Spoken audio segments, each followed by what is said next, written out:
Hey everybody, it is Prince's Friend, and I'm back with another top 5 list here, and this time we're doing the top 5 tearjerkers. And this wasn't even my idea. This was actually the idea of one of the friends of the channel who goes by the name Funk Child, and he's actually here with me to do this top 5 with me. Go ahead and say hi to everybody.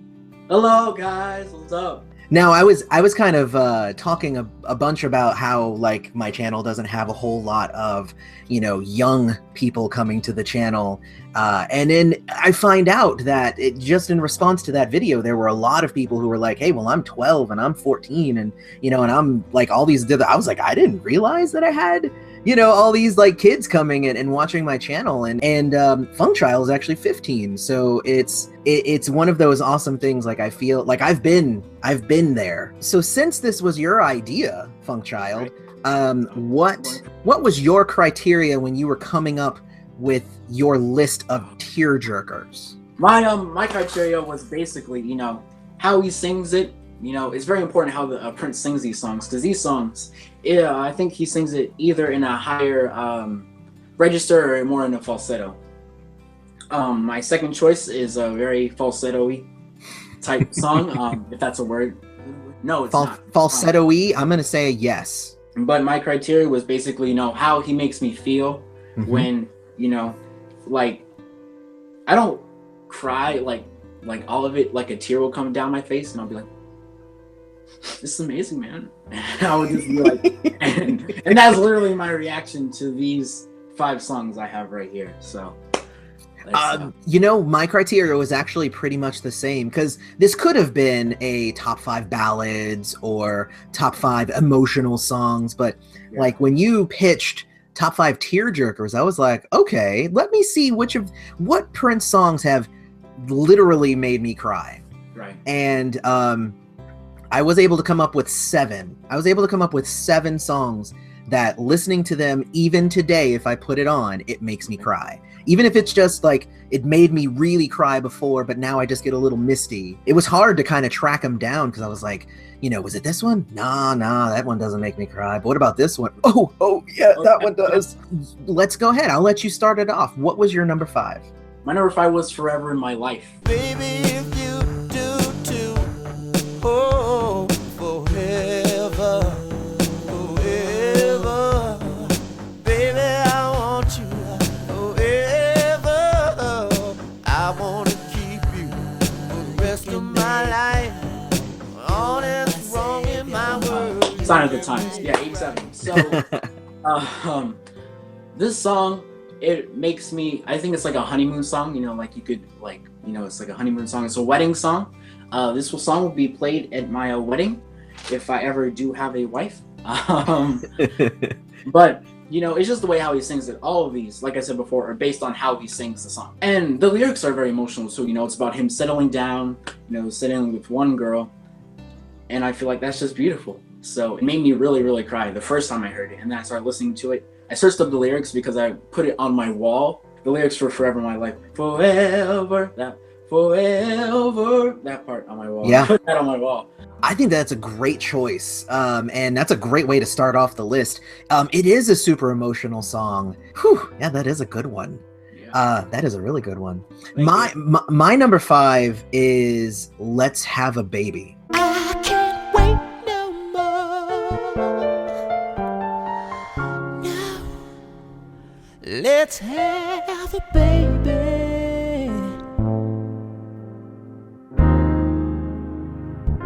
What are we living for? Oh, wow.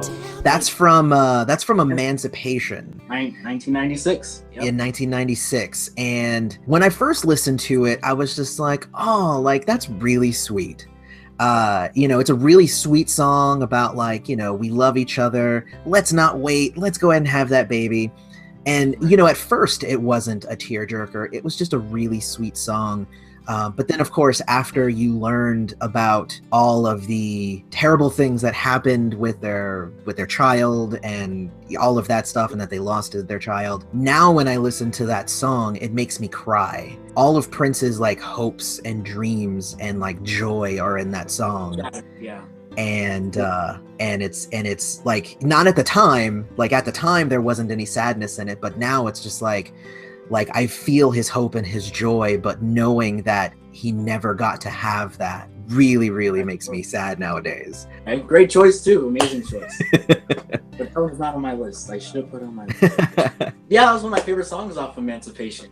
You know, just how he sings it again. I love how Prince sings. Amazing voice. You know, I love his falsetto voice more than I like, you know, his deeper voice. But deeper voice is good, but I just like his falsetto a lot more. I feel like it's full of romantic vibes, if you could put it that way. Yeah, that's kind of. I feel you there, man. I feel you there. Let's move on to number 4 then. What was your number 4 choice? Okay, my number 4 choice was The Beautiful Ones. Do you want him? Do you want me? 'Cause I want you.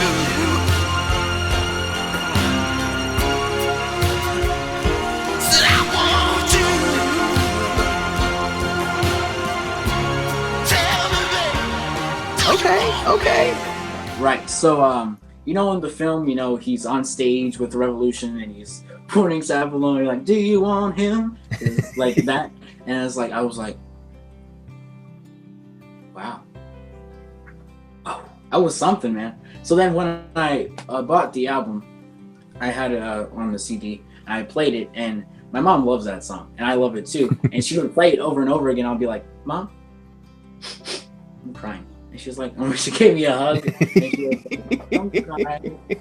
I was like, but it's so good of a song. And in the movie, like, he's singing it right to Apollonia, and she breaks out into tears. Like, so, like, you know, like, it's an emotional song. It's actually pretty awesome because he kind of goes from, you know, singing to screaming and like screaming for love. And I can see that's not on my list, but I can see why it would be on somebody's list because it's super emotional. It's a really good choice though. My number 4 was Forever in My Life. There comes a time in every man's life he gets tired fooling around, juggling hearts in a 3-ring circus. Someday drive a body down to the ground.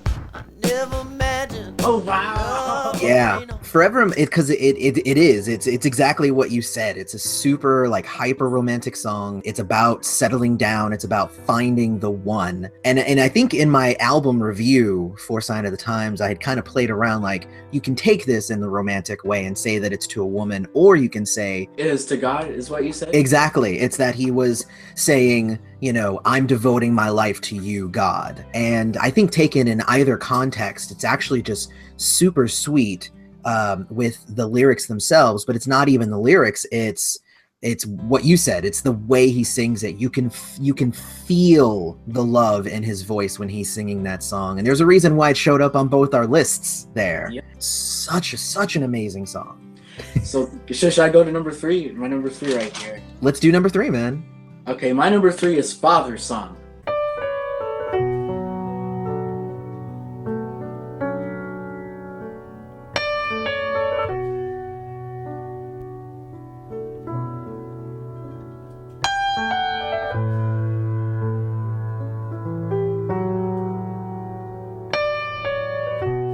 And I commented on your review, these songs, like the unreleased songs, and I said, you know, like I cried to this song. I'm not ashamed of it because it's an absolutely beautiful song, and I still stand by that statement. John L. Nelson, Prince's dad, you know, I've heard some of his songs, a great jazz pianist and a great jazz musician, but I feel like he wrote Scandalous with Prince as well. Mm-hmm.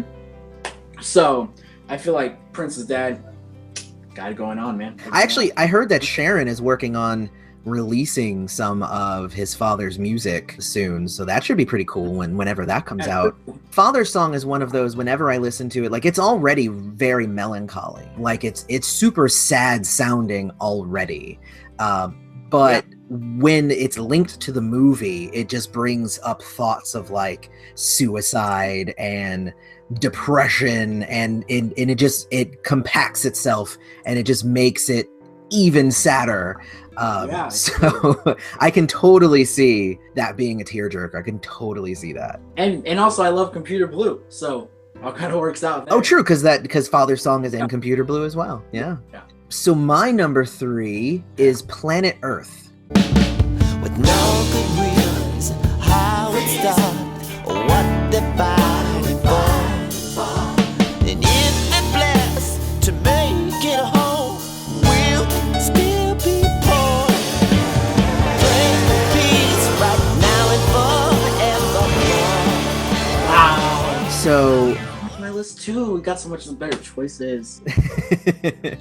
so Planet Earth is a great song. First off, it's got great guitar. It's one of those like songs that builds and builds and builds and just climbs to this great climax at the end. So it's just wonderfully arranged and performed and everything. But there is like the first part is all about, hey, if you had to get rid of somebody, who would you get rid of? What if it's you? That sort of thing. And it's great.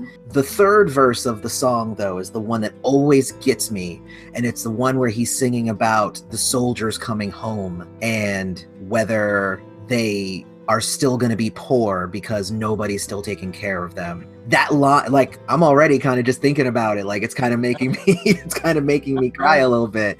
No shame here, man. No shame. I mean, and there's like Money Don't Matter Tonight, where they're talking about the poor and all that stuff. And like, even that song never really got me the way that Planet Earth does. And it's just the arrangement and everything. Oh, Planet Earth. Wow. Should have thought of that. Should we move on to my number 2 here? Or? Let's do 2, man. Let's do 2. Okay. The first song Prince sung on his first album, For You.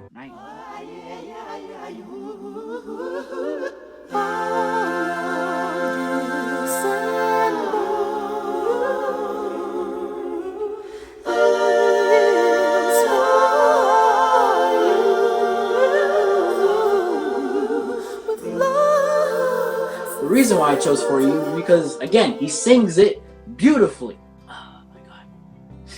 It's like, it's like listening to Hit and Run Phase 2, and it's like going all the way back to For You and seeing how he started and see how he evolved, So I feel like this song just has like innocence to it. It has some innocence to it, but it's like him, starting out and he's saying, all of this is for you. All of my music, all of my dedication is for you, so that's why I love that song. Yeah, no, I completely agree with that. And I would agree with your original statement before you changed it, in that it does have a hint of innocence to it. Because, so basically the idea was that it was written for a girl. It is kind of an innocence. It's kind of a love letter, where somebody is kind of being very vulnerable in that moment and saying, this is all for you, and I'm hoping you don't reject it. You know what I mean? So it definitely has that hint of the tear jerking there. And again, like, I always take it as, it's the very first song of his entire career. For me, he's singing it to us. He's singing it to us Prince friends, where, he's singing it to us. I'm making this music for you. Yeah. And sure, the real story is probably that it's for a girl, but I like to think of it my way. My way, my way or the highway, man. Very, very, very good choice, though. Very good choice. My number 2 is Still Would Stand All Time.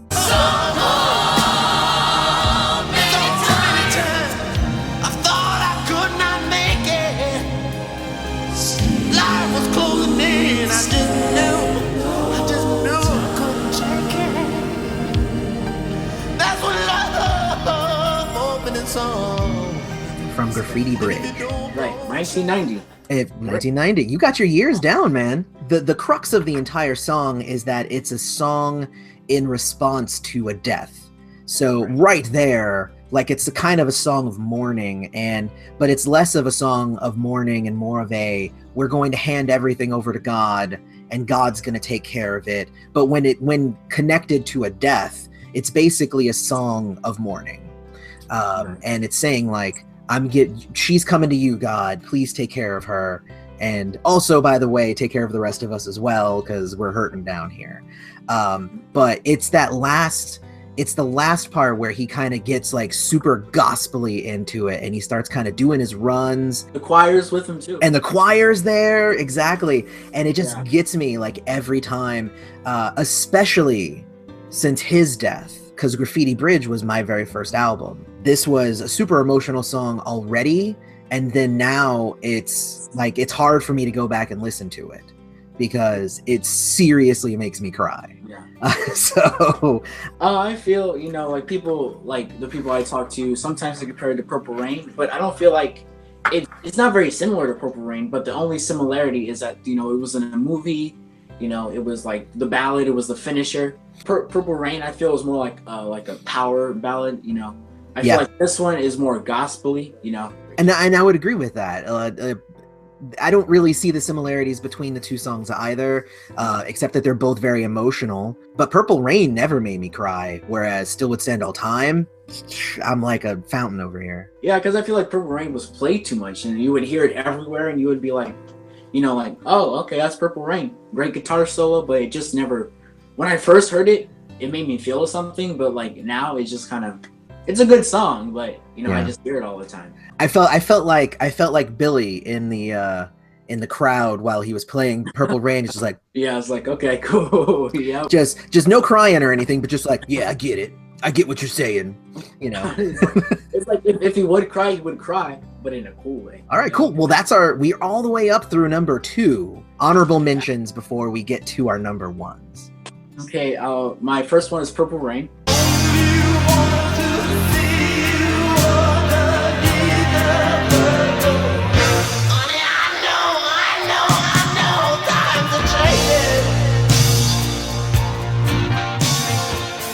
Yeah, which we just had a whole conversation about. We just talked about.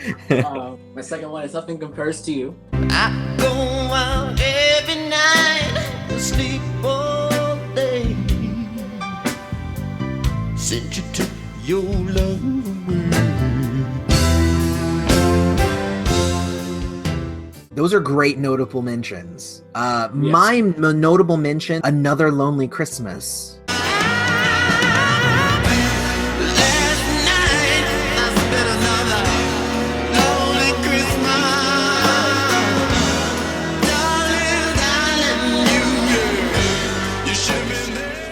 Which was the B-side to some Purple Rain track.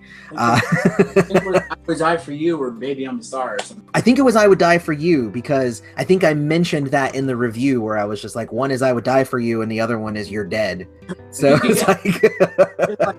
well, you know, if I would die for you and now she's dead. And now she's dead. Oh, that's terrible. And Another Lonely Christmas is basically him crying his heart out at somebody's grave. I remember all of these times and it's making me sad. My number 1 is actually Comeback. Spirits come and spirits go. Some stick around for the after show.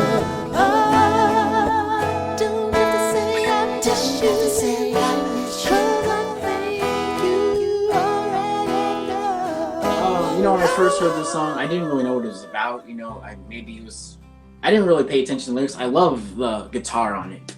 Ooh, the guitar. And I searched up the lyrics and I saw what it meant. It was like, oh, like the same thing about Let's Have a Baby from your number 5. Yeah. You know, you see how much he wanted to have a son. Or a child, let's say, a child. Right? So, you know, very emotional song. I don't want to cry. So I'm gonna stop it there. Yeah, that's my number 1 Comeback. 97 from The Truth. But Comeback is really good because it really timeline wise it lines up that it would have been written for his son, which makes me sad because, you know, he's singing to that person that never got a chance to live a life, but never really went away. You know what I mean? It's one of those. Totally. Yeah, because guess what my number 1 is? Sometimes It Snows in April. Sometimes it snows in April. Sometimes I feel so bad, so bad. I wrote down sometimes it snows in April, but I was like, sometimes it snows in my April was my number 2. And Yeah. like, it's like, that song is a bit played too much, so I'll erase that and put it for you. It does seem like it's the easy choice, right? Right. It seemed like it was such a strong contender that I couldn't not make it my number 1. Like, it was either going to be number 1 or number 2. But sometimes it snows in April. He died in April. That's a big deal right there. People are going to play this song a lot. At the anniversary of his death. I mean, that's just what's going to happen. But it already, again, it's one of those songs that it already was a super emotional song. It already was. And again, like, I watched Under the Cherry Moon and I attached the death of Christopher, which also was a super sad scene, to this song. And then I'm crying through the whole death scene, and then I'm crying through the song as well. I believe it deserves to be number 1. Yeah. Which is why it's number 1 on my list, because that's my opinion. But Good choice, man. Great choice. I've read, I don't know if this is true or not, but I read that he recorded Sometimes It Snows in April in April 21st, 1985. I don't know if that's true, but I read that. I read that somewhere, so don't take my word for it. But gotta make sure, because I know someone will say, you're wrong. Well, if you read it on the internet, then there's probably a 50-50 shot that it's either right or it's wrong. Who knows? Yeah, it's a very, like I just said before, people compare it to Purple Rain, but it's not at all like Purple Rain. Purple Rain is, like I said, a power ballad.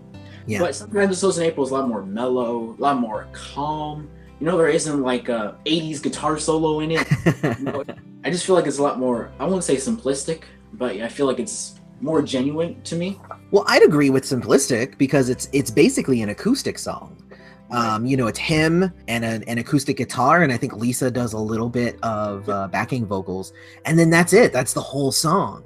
And I think that's also part of what lends itself to the song being so emotional, is that, like, whenever you hear the song Hallelujah, for instance, because it's sung a cappella, there's nothing taking, like, the only thing in that song is the emotion in whoever's singing it voice. And that's why sometimes it works for people and other times it does not work for people, because you have to be able to evoke emotion when you're singing. But I say that it's pretty much similar to Sometimes It Snows in April. It's just him and the guitar, and he is just pouring his heart out, and it's just super sad. But you know what? Thinking about it, Planet Earth is the only one that talking about the song almost made me cry on the video. So I'm just saying, that might mean something. That might mean my list is skewed. But but I'm gonna say it's good. I'm gonna say my list is it's solid. Let's Have It Baby, Forever in My Life, Planet Earth, Still Would Stand All Time, Sometimes It Snows in April. What were your 5? Mine was Forever in My Life, The Beautiful Ones, Father's Song, For You, and Come Back. I think that those are great lists. Oh, thank you. Your list is amazing. Usually this is the part where I start pimping somebody's channel, but what I'm gonna do instead is I am going to just give you a heartfelt thank you, and I will let you talk about your favorite Prince song. I know I'm putting you on the spot there a little bit. This is hard. You know what? When people ask me, I usually tell them the one that I'm listening to the most at that point. I would say Baltimore from Hit and Run Phase 2. Nobody got it nobody's way, so I guess you could say it was a good day. At least a little better than the day in Baltimore. Okay, awesome. 2015. Yeah. Tell us a little bit why that's your favorite Prince song. Because I heard when the Baltimore thing happened, some of my family members live in Baltimore, so I went to go over there to Baltimore and I played them the song, and they just started crying their eyes out, man. And I started crying too. So that's... Wait, why was this not on the list then? Because I... Good point. You can't change it now. Sorry. No, I can't. So, yeah. I think that's pretty much the ending. Hopefully, everybody enjoyed our lists, and hopefully, we didn't make you cry or maybe hopefully we did. Yeah, hopefully we did. These songs are out there. They are super emotional because Prince did that very well, and you can even see just from our lists that he pulled different emotions with different songs. I think we only shared one song on our lists, and that was Forever in My Life, and that was a very happy song. Like, that was a tearjerker for happy reasons, and pretty much all the rest of mine were for very depressing, sad reasons. Yeah, true. Or happy tears, please. Like, there's only sad tears, man. But you know what? We're ending the list with a smile, so that's all good. But thank you again for coming and being a part of the list, Funk Child. Thank you so much for having me. It was a blast. And for everybody else, don't forget to hook us up on the social media and all that stuff. We have the Redbubble store where I'm selling all the different designs that I've come up with, so check those out. And we have the Patreon at patreon.com/princessfriend, which is amazing and has helped me upgrade my computer. I don't know if you guys can see. There is actually a visual difference in the camera. It is slightly better in these videos that I've come out with since my upgrade. So it's I'm getting there, guys. It's going to be professional one day. All I'll have to say at the end is, may you live to see the dawn. May you live to see the dawn, guys.